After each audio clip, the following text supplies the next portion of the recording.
Well, my speech is about how Barcelona has worked in different smart city projects in terms about how relate the research centers, enterprises, and municipality.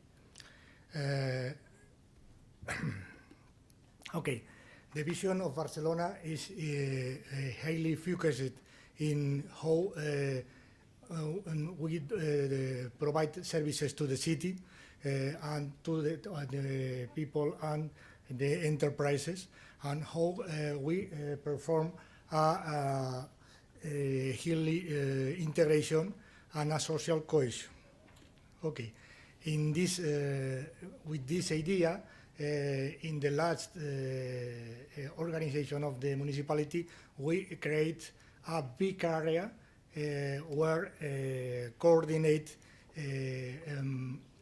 urbanism resources and environment resources and technology of information resources are in the same area.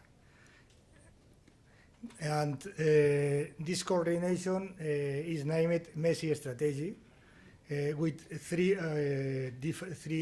important legs.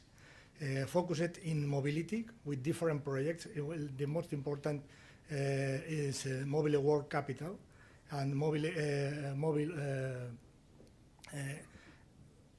World Lab is another project related with this. I speak later.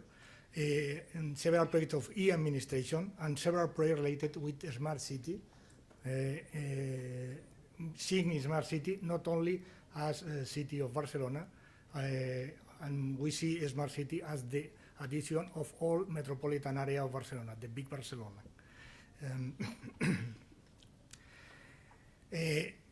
In this way, we collaborate in a big part of European projects focused in different parts of the smart city projects, in network, thinking in application, thinking in how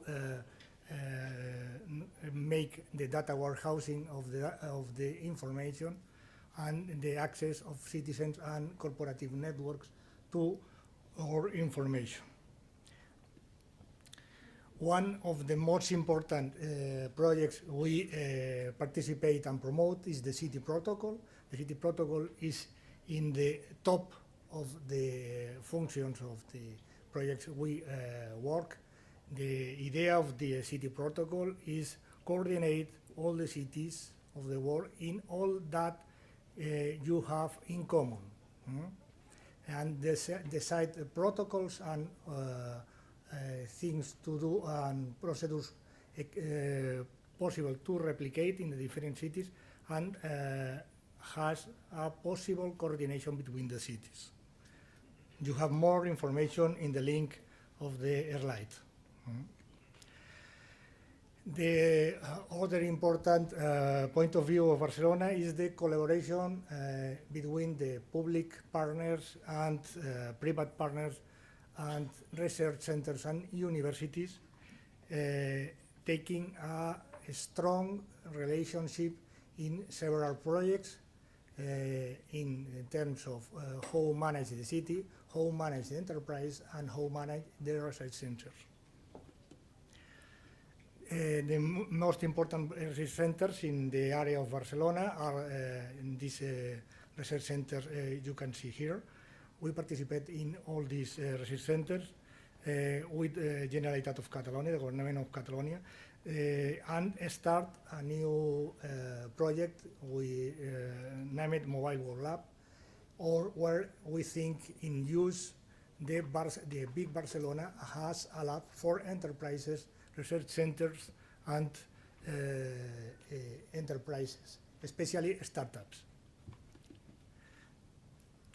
The idea is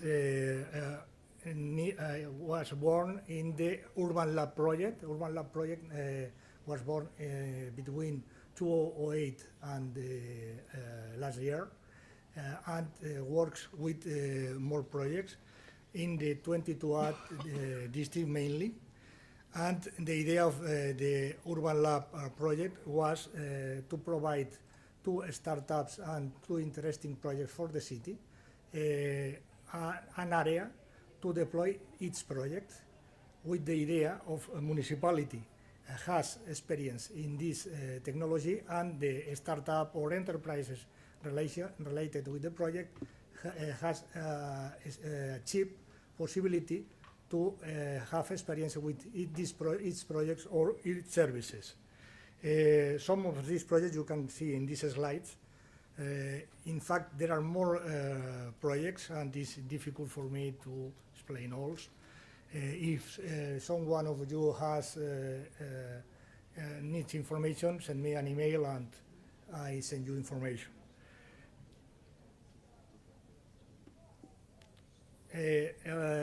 As a consequence of Urban Lab project,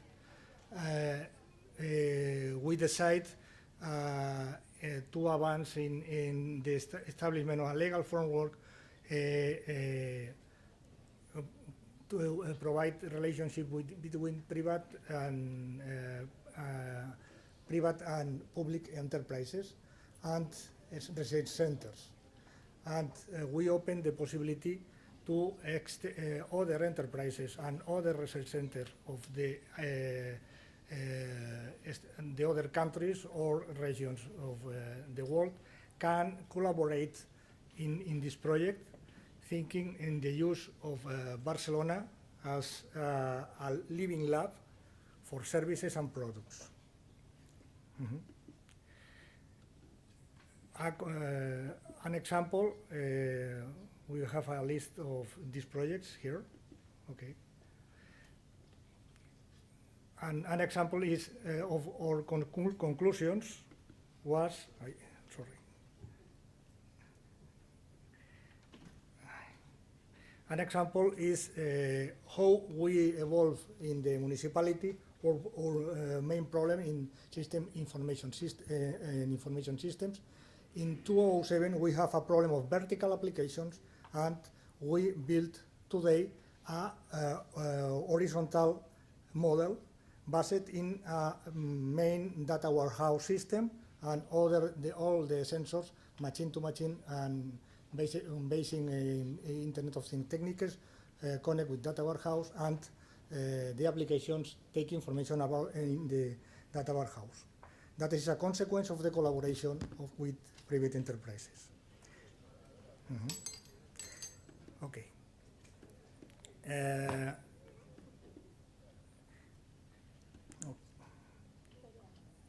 One application of these ideas is the use of these concepts in the control of civil works. This is a real service, a real smart city service today in the city of Barcelona. We monitorize parameters of the civil works in order to provide services to citizens and to contractors in the control of the civil works. Some conclusions about this is mainly the idea of the use the Mobile World Lab initiative in the city of Barcelona, and they reuse the things of the workers of the city. Okay. And some philosophy, and I finish. Sorry by the delay. We think in technology, we think in smart cities, but we think too in the citizens. We need the citizens' lives in their neighbor with a high doses of technology, but zero emissions, etc. Thank you very much.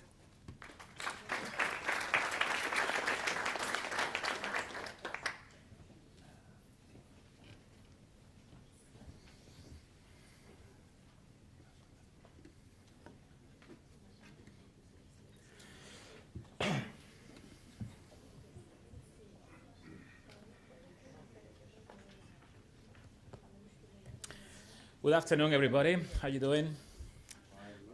Good, good. Well, first of all, thank you to the World Bank for having us today. We really enjoy speaking about these topics with you guys. So 2014 is around the corner. So I want you to be ready for what's coming. In the US, they say that a good hockey player goes where the puck is moving, not where the puck is. Or taking into account that we're in Spain, specifically in Barcelona, a good soccer player will go where the soccer ball is going, not where it is, right? That's what Messi does. You don't speak about Ronaldo in Barcelona. Rookie mistake. So what is coming? Wearable devices. Nothing new. I'm sure that you've seen wearable devices before. We've seen them in the movies. Spectre Gadget, one of my favorite ones, right? But who is here wearing normal prescription glasses? Or a wristwatch? Or a headset for translation? So you all are wearing wearable devices already, right? So the only thing is that those wearable devices are getting smarter. And the big example is this guy here, Google Glass.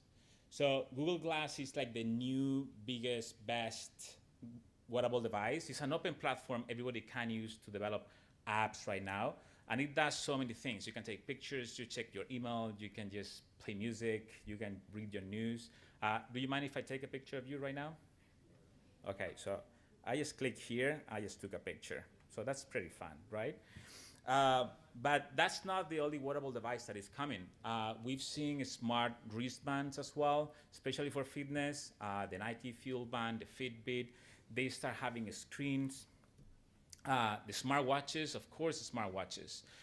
Did you know that actually the clock, the wristwatch was invented when pilots needed to check the time without using their hands? At the beginning, everybody had one of those clocks that you open, that you had in your pocket, so pilots couldn't use it. So someone invented the wristwatch for pilots.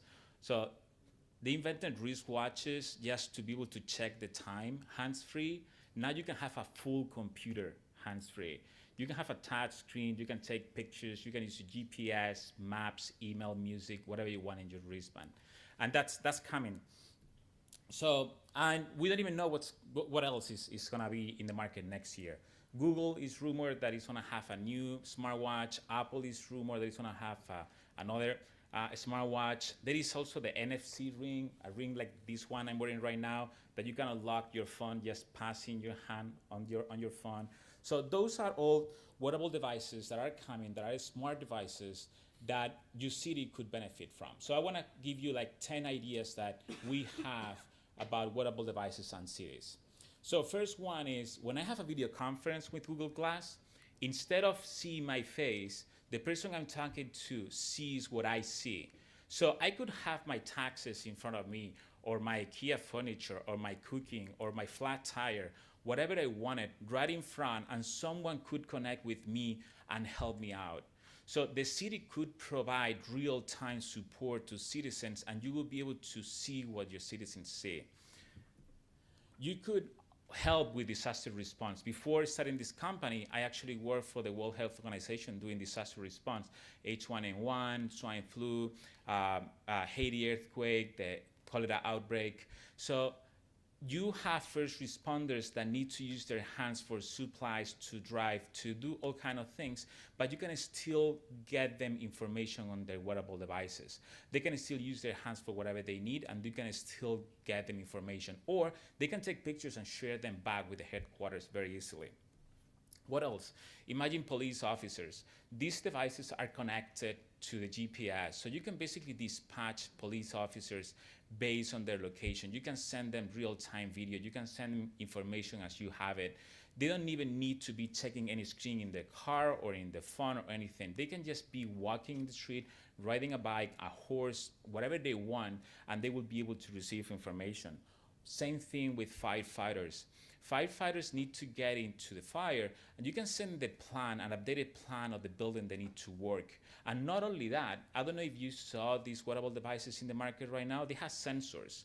They say that we are in the age of context. These devices, they know if we are running, walking, biking, anything.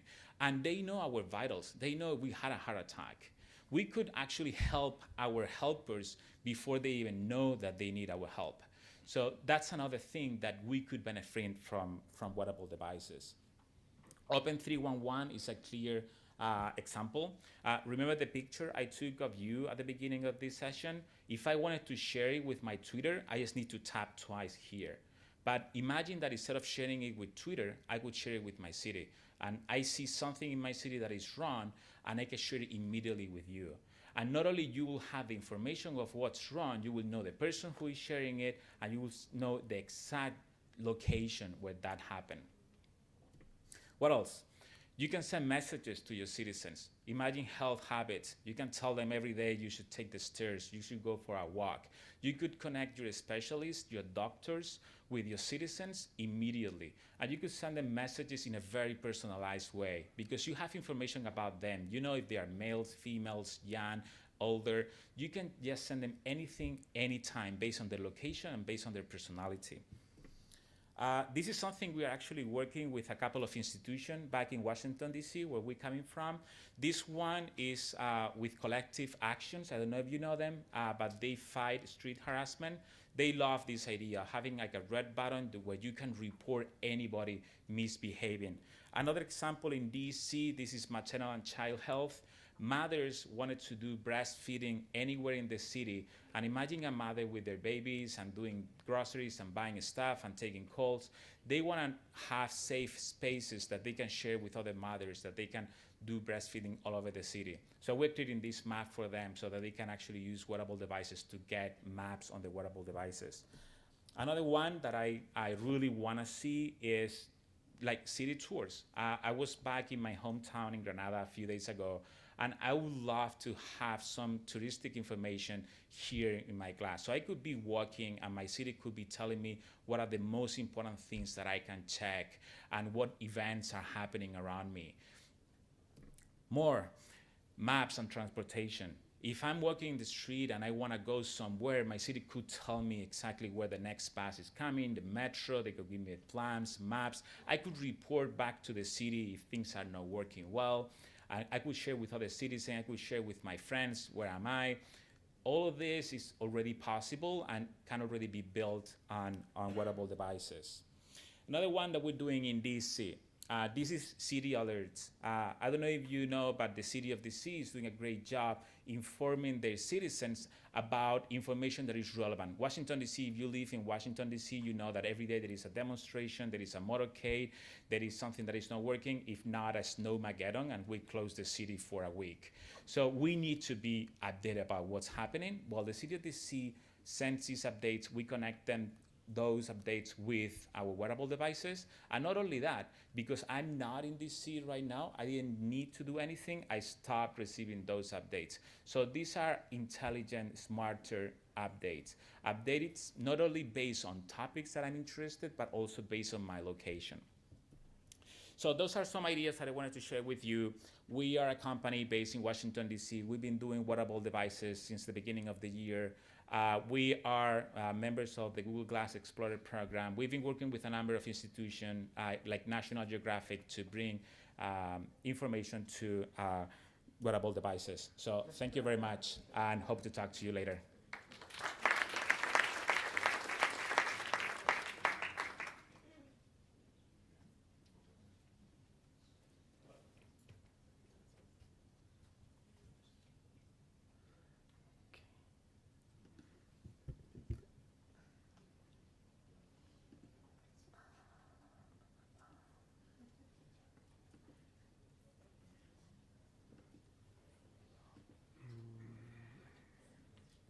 Okay, I will deliver this presentation in Spanish so for those of you who don't speak Spanish, please use your headsets.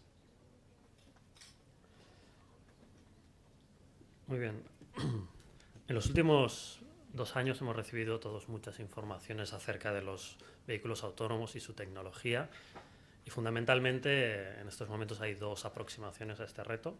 Una es la de Google, es la que casi todos hemos visto, y otra es la de los fabricantes tradicionales de automóviles. En esta presentación lo que les voy a enseñar va a ser pues, los retos y los beneficios que hay detrás. El vehículo de Google tiene un láser en el techo que toma una imagen en 3 dimensiones de todo su entorno para detectar obstáculos.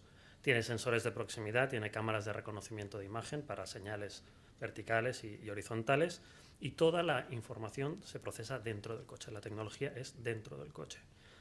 En cambio, los fabricantes de automóviles están llevando a cabo una aproximación gradual, es decir, van incorporando funciones autónomas hasta llegar a largo plazo a que todas las funciones del vehículo sean autónomas, y todos estos fabricantes tienen proyectos en marcha.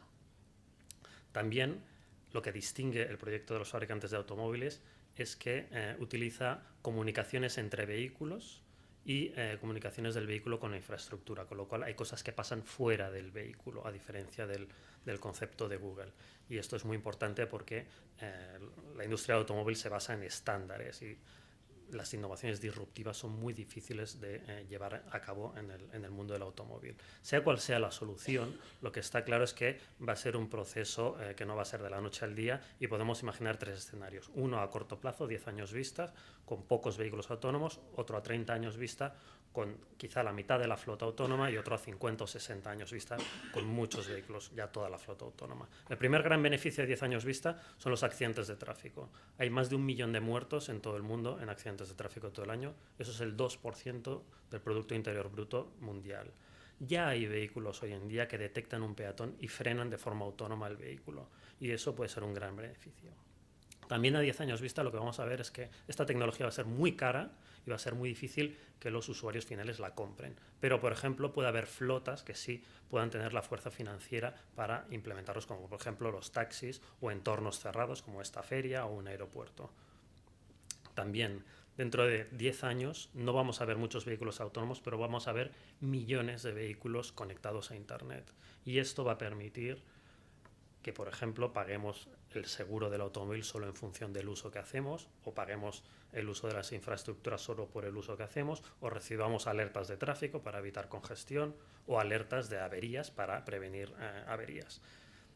Dentro de 30 años, en cambio, ya tendremos muchos más vehículos autónomos en la calle, pero todavía habrá vehículos manuales, y en los accidentes que tengan entre ellos habrá que decidir si el vehículo autónomo pues tiene alguna incidencia, alguna responsabilidad el fabricante de hardware, de software, el proveedor de conectividad, el propio ocupante. Hay que distinguirlo.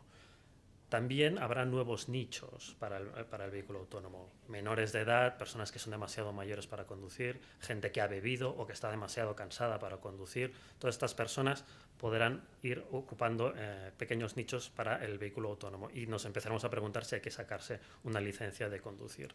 También la cultura del automóvil va a sufrir un cambio.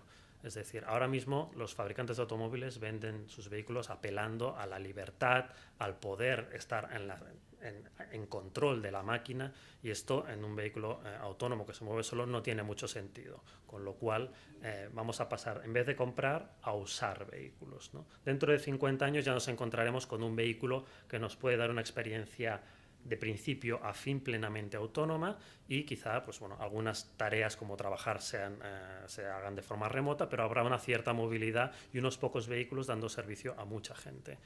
Una cosa que vamos a mejorar mucho es la eficiencia del tráfico.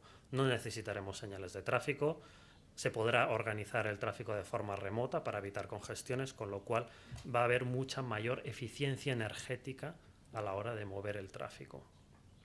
También nos vamos a encontrar dentro de 50 años que menos vehículos darán servicio a más personas, con lo cual vamos a liberar espacio público, que ahora mismo se dedica al aparcamiento, se puede dedicar para otras cosas. Pero en momentos de baja demanda, por ejemplo por la noche, pues también habrá que almacenar los vehículos, aunque quizá de formas más inteligentes que no en superficie. Quizá sea en altura. Una cosa que radicalmente va a cambiar, eso es seguro, son los trabajos, ¿no? La persona que arregla los coches ya no será un mecánico, será un desarrollador de software. La venta, la postventa ya no se realizarán de la forma que se han realizado hasta hoy en día. Incluso los policías de tráfico no serán necesarios, porque los vehículos autónomos no cometerán infracciones.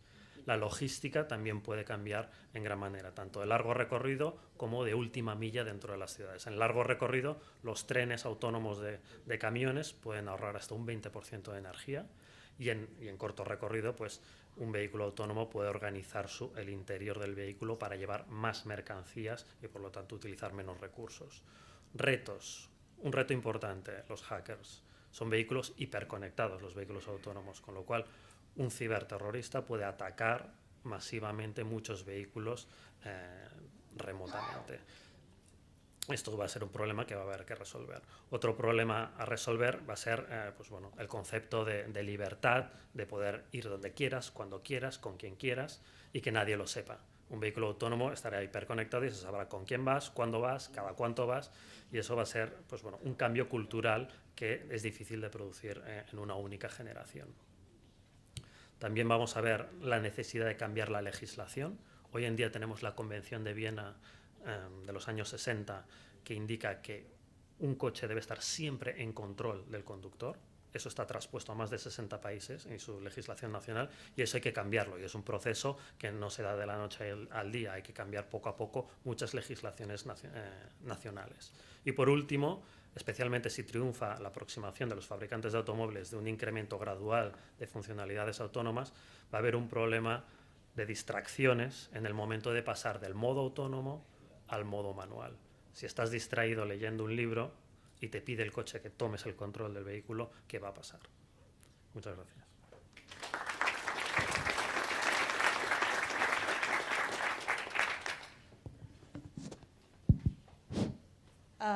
Thank you very much to all of our speakers. We have 5 minutes for a quick round of questions, if there are any, and then we'll proceed to the launch of the Living Lab Toolkit. So at this point, if anybody in the audience, either here or in the other room, has any questions.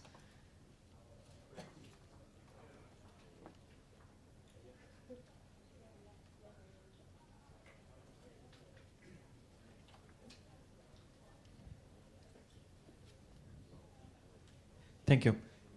My question goes to Antonio about the portable technology. You were talking about a lot of information, like really personal information, a lot of things like medical care, health, and everything. All this information is very dangerous in the wrong hands. What are we doing? What should we be doing to stop this kind of people to have this information? I'm coming from a place where addressing system is poor. And if some of these gadgets will give the exact location, how is that going to be possible? Thank you. I think the presentations were very wonderful. The only thing that I didn't hear or is a supposition that all this will work with households in cities that have disposable incomes. Is there a threshold income upon which they are going to work? Because in our African cities and many of the third world cities that are experiencing rapid urbanization, more than 50% of the people are living on less than $1 per day, below the survival rate. So how possible will this be effective in those cities in the world? And by 2050, many of them will be in the south. Thank you. And we'll take one last question. Hi, this is a question for Lluis. Can you talk a little bit about what is the possibility for different business models for owning a car or sharing a car in this new world of driverless cars?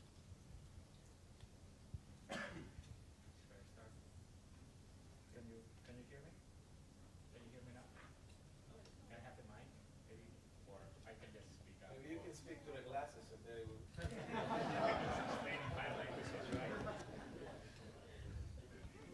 Hello, hello. Awesome. So really good questions about privacy, price, location. About privacy, you were speaking about sensitive data that you could get on glass and you should be protecting, and that's a really great question. And for example, in the US at least, you need to respect a law called HIPAA. So basically, you need to control the data flow at all times. Basically, you need to have the data in your server. It needs to be secure, encrypted, and there is already software in place for that. Every communication between glass and any application is secure and encrypted.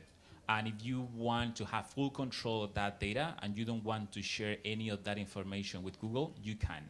So basically, anything you have here, it's very well protected. And there are already companies in the US doing exactly that. Regarding location and privacy in general, that's a great question because many people think that because you're wearing glass, you are constantly monitored, that your location is constantly shared, that you are constantly taking pictures of people around you, and that's not the case. Normally glass is like the way I'm wearing it right now. It's off. It's not doing anything. It's not taking pictures of you guys. I'm not analyzing you. I don't see facial recognition. So all of this is something that is protected and you can deactivate. And for the price question, I guess my colleagues will say more about that. But something I can say is that this device is an Android device, and Android in the latest version did the explicit announcement that they wanted to use less resources so that these devices are available everywhere in the world, not only in developed countries. And basically, Android is trying to enable the cheapest, smarter devices in the world right now. Yeah, about the business models. Well, there is a big difference between the Google approach and the car makers' approach. And the car makers are trying to make the current business model to subsist, so they are increasingly steadily the autonomous features so that you can buy them, but use your car as you have used in the past. But the Google approach is the most exacting one because it involves, if they succeed, an end-to-end autonomous experience. And that would allow, I guess, big asset management corporations to buy a big amount of driverless cars and then put it in an environment. But there are so many other legal and issues and societal issues, the acceptance of the users to be resolved before that. So I see that niche markets like airports or trade fairs are good places to start with, and then small fleets and corporations that can leverage their financial power in order to implement a technology that will be expensive. We know that it will be expensive for a long time.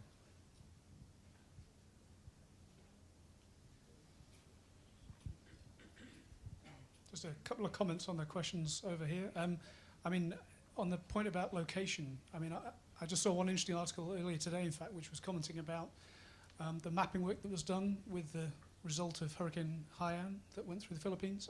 And within sort of about 3 days of the kind of effects of that disaster moving through the area, there's been sort of a group of several hundred OpenStreetMap mappers globally who've done a lot of work around mapping detailed information of the effects of the disaster. So I think, I mean, there's an interesting, it's an interesting example there of what can be done around sort of improving the accuracy of sort of location information for a place. And maybe about the sort of affordability point, I mean, there's sort of an interesting comparison. I've had some conversations in the UK about things like sort of, at the moment the government digital service in the UK is talking a lot, and so are other local government groups, about access for people who don't just by default have access to, say, digital devices or the internet or things like this, so people like the elderly and so on.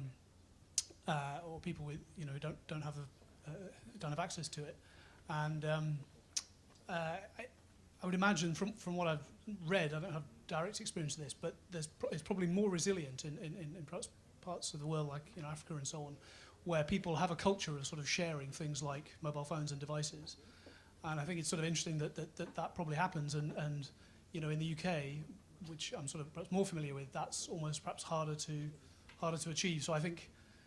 There's lots of different ways of sort of maybe trying to cover, the whole of a population in terms of, say, access to digital and so on. But it's certainly something that, say, with the development of these kind of apps and things, that we should certainly be thinking about all the time. So thank you to all of our speakers. If you have any additional questions, you can save them for just half an hour from now, where we will have the very close encounter with them. A big applause for all of them, please.